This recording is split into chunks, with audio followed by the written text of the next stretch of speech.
अब चार्जशीट का जवाब हमने आपको बताया था पिछले वीडियो में। यदि आप चार्जशीट का आरोप पत्र का जवाब दे दिए हैं, वह डिस्प्यूट अथॉरिटी के पास जाएगा। यदि कभी कभी ऐसा होता है कि आपका जवाब जाने से पहले ही dispute authority inquiry officer nominate करके रख देता है।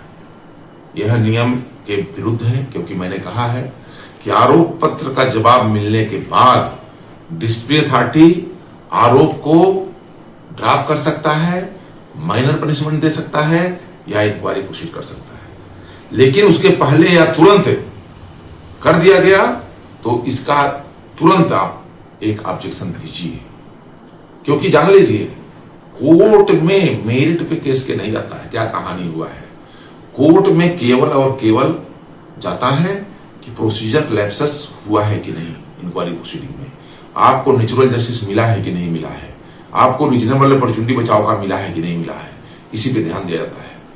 इसलिए उसका ऑब्जेक्शन जरूर दीजिए, क्योंकि वह यदि पहले ही इंक्वायरी ऑफिसर नॉमिनेट कर दिए, मतलब उन्होंने अपने माइंड को डिस्प्यूट अथॉरिटी ने सेट कर लिया है कि हम आपको दंड देंगे, हम आपकी बात को नहीं सुनेंगे। इसलिए चार्जशीट का जवाब जब दीजिए इस चीज का ख्याल रखिए कि वह जवाब, अब देखिए ऐसा भी कोर्ट के जजमेंट में हुआ है कि इन्होंने क्या किया, उल्टा पुल्टा चार्जशीट दिया, आप ऑब्जेक्शन दिए और इन्होंने इंक्वायरी ऑफिसर नॉमिनेट कर दिया। अब इंक्वायरी ऑफिसर जो नॉमिनेट हुआ है वह, हम इंक्वायरी ऑफिसर के ऊपर आएंगे, वह आपको प्रिलिमिनरी हियरिंग में बुलाएगा। तो प्रिलिमिनरी हियरिंग में आप जाइए। बहुत लोग प्रिलिमिनरी हियरिंग को प्रिलिमिनरी इंक्वायरी बोलते हैं, यह भी गलत है। जान लीजिए प्रिलिमिनरी इंक्वायरी उसी को बोला जाएगा जो फैक्ट फाइंडिंग इंक्वायरी होती है।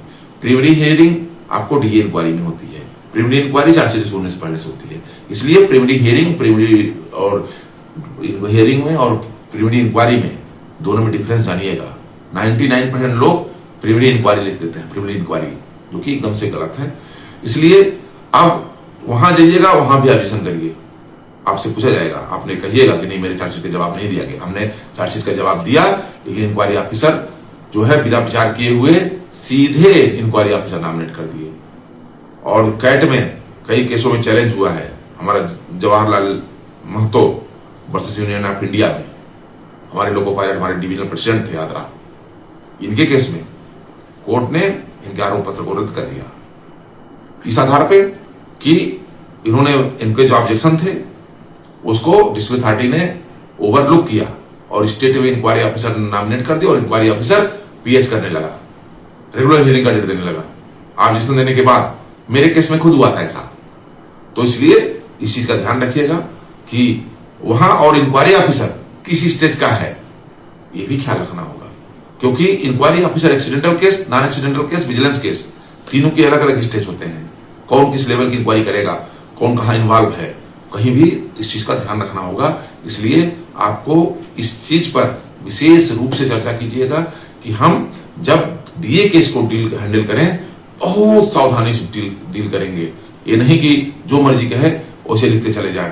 तो जवाब देते समय और इंक्वायरी ऑफिसर नॉमिनेट करते समय इन पहलुओं पर ध्यान दीजिएगा और टाइम टू टाइम ऑब्जेक्शन दीजिएगा। धन्यवाद।